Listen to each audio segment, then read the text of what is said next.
season. Today we have Kasie Burtard with us, and she is also from Colorado. And she lives in a town called, well, I'm not going to say, it's just in our same vicinity. Roaring Fork Valley. Roaring Fork Valley, there you go. And so, Kasie, I'm going to just start asking you some questions about kind of what happened to you. Where's your injury? Okay. Tell us what happened the day it happened, first of all. I was in a car accident when I was 19, 2002. I'm a T8, 9, and 10 paraplegic. So I fractured all three of those really bad. And then I smashed my eye socket, broke my jaw, my ribs on my right side, my pelvic bone. I was headed to work in the morning and I hit ice and I wasn't wearing my seatbelt and I rolled the truck and I flew out of the back passenger window.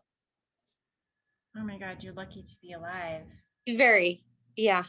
So did you recall what was happening, or were you conscious, or do you not know what happened? Yeah, I was conscious pretty much, I want to say like the whole time. I don't, maybe not, there was maybe a minute where I wasn't there, but when I was laying on the ground, it was winter and I couldn't feel.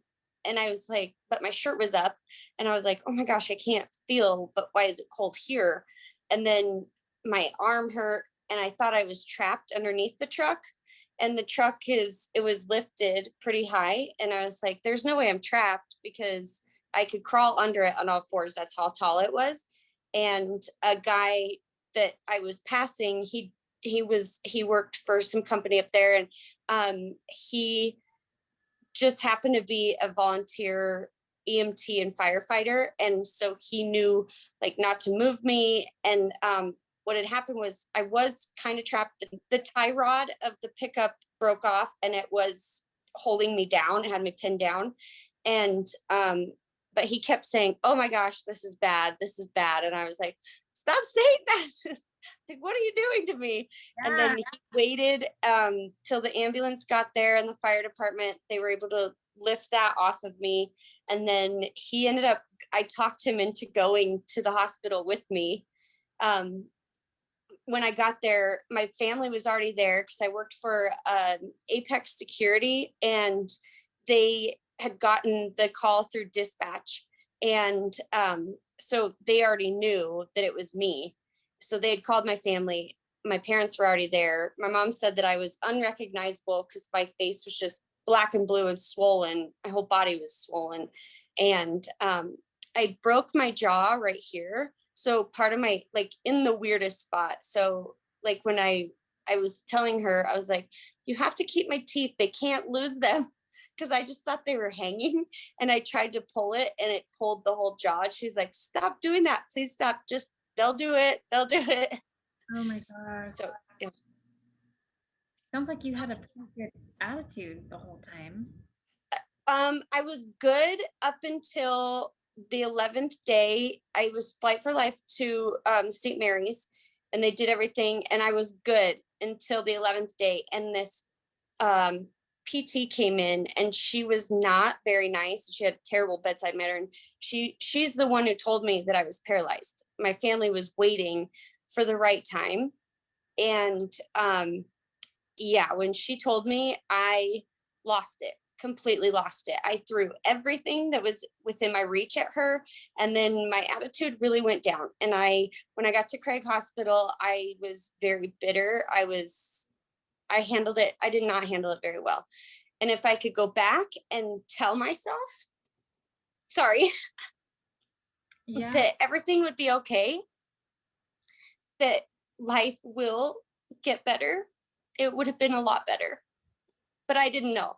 And it was a long 3 years before I realized that. Oh my goodness. Do you wish that you were never told that? I think it would have been better if it was in a different way and by somebody else. I think maybe that would have been better, but it was the way she told me. And I was like pressing the button for the nurse, yelling for my mom. I'm like, this lady, it was terrible because she's like, I was hurting really bad. And actually at Craig Hospital, they said that I shouldn't have been getting up that soon anyway. And the lady's like, you have to get up. You have to learn to live in this wheelchair because this is your life now. And that's how she told me. And I was like, what? Because I grew up riding horses and rodeoing, and that could not happen. I was like, no way. I have to be able to walk. So Right. yeah, it was not the way she handled it, I think. Maybe, Yeah. I don't know. So how many years post accident are you then? It's 19 this year. 19 this year. Yeah. And I'm assuming, how old are your children, child? How many kids? My son is 11. I had him after. So you were able to have a baby. Yep. Is that like, I mean, I don't even know if that's kind of, apparently it is. You knew you Yeah, were. he's my miracle baby. I love him. Oh, it was a tough pregnancy. My body was it was okay. I was able to carry the baby just fine, but at 18 weeks, I had to have a cerclage done. They basically had to sew me up to keep him in because my muscles and everything wasn't strong enough. So I was on bed rest for a while, which was really hard. And I didn't really follow instructions very well. But he did end up becoming, he came early. He came at 33 weeks. So he was fairly early. So we had to spend 16 days in the NIC unit. And I told him that, back when I was 19 and I spent those 3 months in the hospital at Craig Hospital, I thought at that time, this was the worst thing in the world. This is the worst time of my life. No, those 16 days watching him in the NIC unit was way worse than that. I was like, oh my gosh, he just needs to get stronger. Like, eat all of your food, buddy. Just eat. All he needed to eat was 3 ounces one day. And I'm like, just eat those 3 ounces. Please just eat those 3 ounces. So that was tough. Wow, that's so incredible. What a gift. Yes. Yeah, he's the best. So tell us about, kind of your journey mentally. It sounds like, did you ever hit a severe depression? Were you always kind of like, I've got this? What were kind of some of your biggest challenges?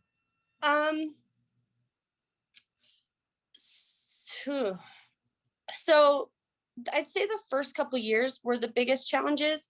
I was 19. I was still also like, I didn't know. I just was in college and I was taking a year off. And then I got in my accident. So I was still trying to find myself. And then boom, this happened. And now I'm like, well, now who the heck am I? I don't know what I'm going to do, where I go from here. And I think the biggest challenge for me was that I just didn't know what to do now. Like, I didn't want to go to school because what I was going for was ag-based business and something to do with cows and horses. And that I didn't want to do that. I couldn't do that. Well, I guess I could have, but I didn't want to anymore. And then just those first couple of years were the toughest. And my parents, the best gift to me from them was tough love. And at first I resented my dad mainly because I was like, you're so mean. You're making my mom stop helping me. And if he didn't, there is no way I could be living in my house on my own, raising my own kid and doing our thing. There's no way. There's no way. So without him saying, you need to get your butt off of the couch, stop watching TV, waking up at 2:00 in the afternoon and staying up till 2:00 in the morning, get up, go find a job and go do something. So I was like, I don't want to get a job. And he said, go to school. So I went to school I went back to college for a year. I hate school. So that didn't work out very well. So yeah. I came back home and I started back on the same thing. Then I was like, my friends were like, let's take you out, let's go out. So I was partying. I was also up. Now I'm like 22. And then it was same thing, waking up at 2:00 in the afternoon. He's like, you have got to get a job. So I went and worked at the Division of Wildlife, and I was there for 2 years. And then that was one of the best things I ever did. I loved my job. I loved the people. That really got me out of a huge funk. Good. And what do you do now? I just raised my son now. We're way too busy. I can't have a job. Yeah. I quit working at the Division of Wildlife because I went to India for stem cells. And I was there for 5 months. So, and then when I came back, it just wasn't, they had already kind of replaced me. And then when I got back after my second trip, I was there 3 months and then there 2 months after, or 2 months again. And then when I got back, they're embryonic stem cells. And I don't know if I blame that, but shortly after that, I got pregnant. Really? And his dad and I were together. We were together 2 years prior to that, but. Mm-hmm. So the stem cell, tell me a little bit more about that. I mean, did you feel it enhanced your healing or your strength or anything else, or? I really think that there is a lot that could go with that. I think it's pretty amazing. I felt some strength, but we did do a lot of physical therapy when we were there. I think they were working. I felt like they were. Maybe it was just my mindset. I don't really know. I really did feel like they were working. And you really had to take care of your body. Like they were your baby cells inside your body. And I did get a lot. I felt, sometimes I felt like I could feel my toes when after they did the stem cell treatments. They did them, like one of them would be on above my level and then below the level. And then one point he did one at C5, and that one was really risky. He didn't want to do that. And I was like, no, I talked him into it. And they called me Princess Kasie because I got whatever I wanted. And I could talk them into everything. And he did do the C5 one because my theory was the closer to the brain for the cells, then it's going to heal everything and, be great. So he did it, massive migraine, because it was an epidural shot in the back of my neck.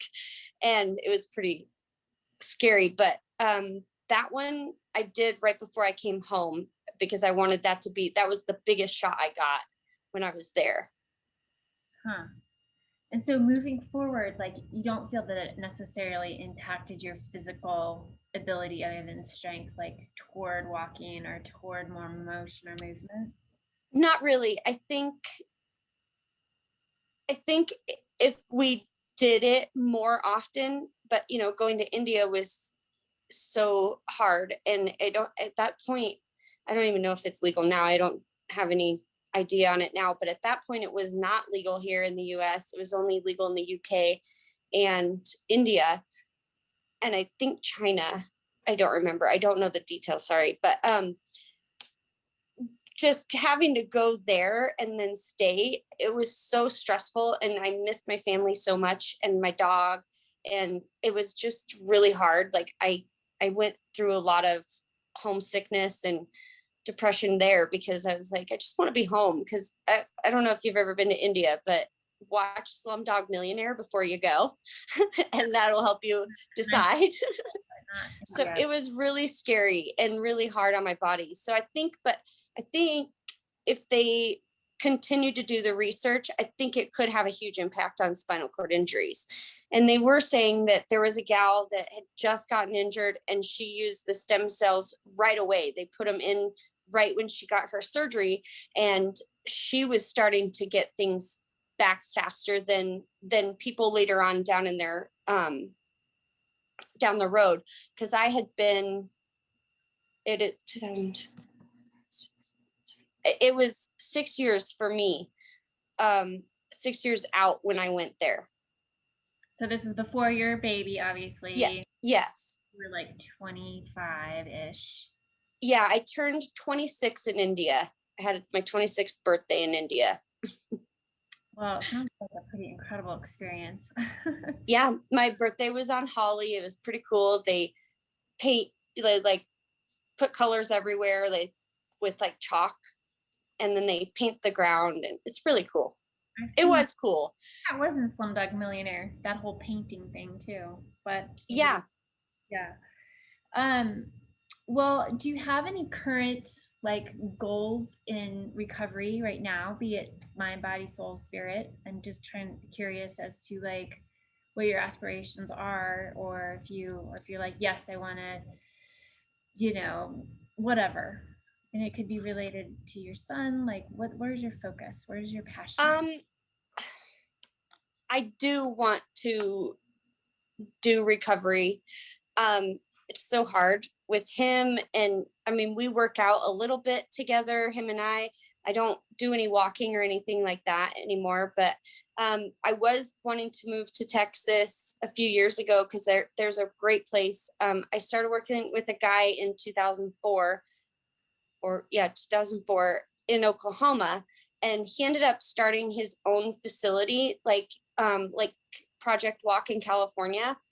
It's similar to that. It's called Beyond the Chair. They're amazing. And I was flying to Texas and doing some there, but again, it's so far away, and I just couldn't do that. So we were going to move, but when I got divorced, that couldn't happen anymore. So, but I mean, I want to. I know someday it'll happen where it's going to be easier for all of us to have facilities closer, or resources that are better for all of us. Yeah. So someday. Yeah. And I think just that knowledge of knowing that it's never too late to No. to recover and get better and Yeah. Right. Like we always have the ability to keep. Yeah, for sure. Are there any other like super interesting resources that have been paramount to you that you would want to share with anyone else? Beyond the Chair, they are great.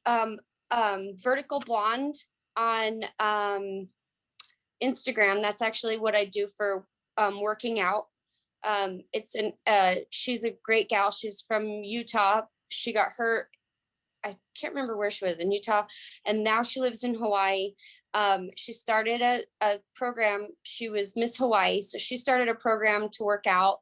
And I saw her on Instagram one day, and she's a great resource for keeping your body toned. And she does a lot of nutrition. So she's really great. Challenge Aspen with Amanda Boxdale. She did the robotic legs. I've done those with her. Those are great to get you standing up and walking in the robotic legs. Those are amazing. And she always calls me and tells me to come back, but I'm like, I can't. I'm sorry. And summers are really hard for me because my son's in 4-H, and we have 4-H pigs, and we're there 2-3 times a day, and it's really hard. Oh my goodness. So but those are three really great places that I go to. Those are my go-to for help and for resources, like as far as like your body. It's great to have New Motion on speed dial for your wheelchair, all of your wheelchair needs. And there's one in Grand Junction, and they know me well. The van guy, mobility driven, he's also in Junction, knows me very well. I've taken a lot of naps on his couch to fix my car.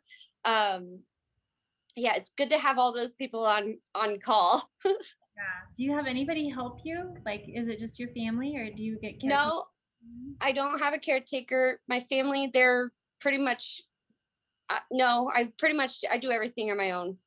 Be independent. Yeah. Well, it sounds like you have a really beautiful, full life with your son. What a blessing. I do. And I never thought, when I was 19, I never thought that that was even possible or reachable. I'm like, I'm never going to have kids. My plan was 25 to have my second kid. Yeah. And, just have this, just like my family, this little rodeo family, but it didn't happen. You're doing But it. my son is amazing. He's such a good helper. Makes me cry. Sorry. Aw. What's his name? His name is Grayson. Grayson. Wow, you guys are Yeah. lucky. Yeah. God definitely was like, here's your gift. Yeah, kids are the biggest gift, I think. Yeah. Well, I think it saved Adam's life having two little girls to stay alive for. Yeah. Yeah, for sure. Adam, is there anything you want to say or contribute with for Kasie? I had a couple questions that came up. Let's see, what was it? That was Bridging Bonics that you did the Yes. exoskeleton with? Yeah.